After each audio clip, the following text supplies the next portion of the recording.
नमस्कार दोस्तों, हर हर महादेव। जैसा कि आप सबको पता है कि इस समय मैं कर रही हूँ काशी के 56 विनायक की यात्रा। तो इस कड़ी में आज मेरा ये दूसरा दिन था। तो चलिए काशी के 56 विनायक यात्रा में आगे बढ़ने से पहले काशी की कुछ रोचक चीजें आपको बता देती हूँ। अगर आपको जीवन का असली आनंद लेना है तो बस चुपचाप काशी की गलियों में घुस जाइए। आपको हर गली नुक्कड़ पर महादेव देखने को मिल जाएंगे। बनारस में कुछ तो ऐसा खास होगा जिसकी वजह से लोग यहाँ खींचे चले आते हैं और यहाँ के शोर में भी सुकून पाते हैं। मैं आगे बढ़ी रही थी तब तक एक चीज मुझे ऐसे सुनाई दी।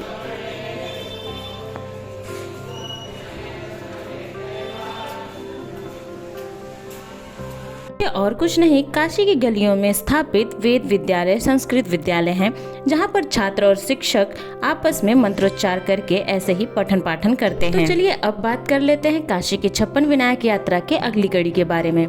तो काशी विश्वनाथ मंदिर का जो कॉरिडोर बना है उसके गेट नंबर 3 की तरफ से होते हुए मैं पहुंच गई यहाँ पर। तो मैं पहुंच गई थी काशी के 56 विनायकों में से एक आशा विनायक के दर्शन करने।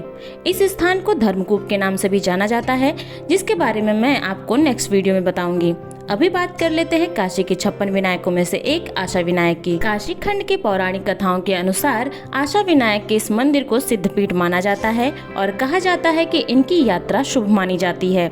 तो यहाँ दर्शन करके जो फल प्राप्त होता है वो भक्तों के लिए बहुत ही लाभकारी होता है। काशी खंड में वर्णन मिलता है कि काशी में शासन कर रहे राजा दिवोदास के शासन में कमी खोजने के बाद जब भगवान गणेश ने काशी में शिव जी को आने के लिए आमंत्रित किया, उसके बाद शिव जी ने 56 रूपों में विनायक की स्थापना करी, जिसमें से आशा विनायक भी बहुत ही महत्वपूर्ण माने जाते हैं। आशा विनायक के दर्शन के बाद जब हम आगे बढ़े तो हमें रास्ते में माँ विशालाक्षी का मंदिर मिल गया।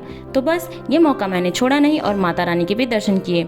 अब माँ इतनी सुंदर लगी रही थी कि मैं आगे बढ़ ही नहीं पाई।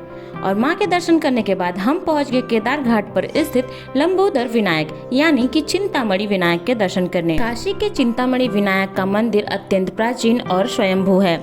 इनके बारे में यह मान्यता है कि यह एक ऐसा विग्रह है जो कि काशी नरेश के राज्य में महादेव की चिंताओं को हरने के लिए प्रकट हुआ था, तभी से इनका नाम चिंतामणि पड़ा। अन्य पौराणिक कथाओं के अनुसार जब भगवान राम ने माँ सीता और लक्ष्मण के साथ महाकाल वन में प्रवेश किया था, तब सीता जी ने उनकी बाधाओं को दूर करने के लिए षष्ठ विनायक की स्थापना की थी। श्री चिंतामणि विनायक उन्हीं षष्ठ विनायकों में से एक माने जाते हैं। भगवान गणेश के इस विग्रह के दक्षिणामुखी होने के कारण इस मंदिर का महत्व और भी बढ़ जाता है। यहाँ पर भगवान गणेश अपने पूरे परिवार के साथ विराजते हैं। तो यहाँ दर्शन करने के बाद हम बढ़ गए अपने अगले पड़ाव पर। यह है दुर्गा कुंड पर स्थित श्री दुर्ग विनायक मंदिर। लोगों की ऐसी मान्यता है कि यहाँ पर दर्शन करने से सारे कष्ट दूर होते हैं, सारी बाधाएं दूर होती हैं और भगवान गणेश उन पर विशेष कृपा बरसाते हैं। काशी के 56 विनायक यात्रा की अगली कड़ी के लिए बने रहिए मेरे साथ। मिलते हैं नेक्स्ट वीडियो में, तब तक के लिए हर हर महादेव, गणपति बप्पा मोरया।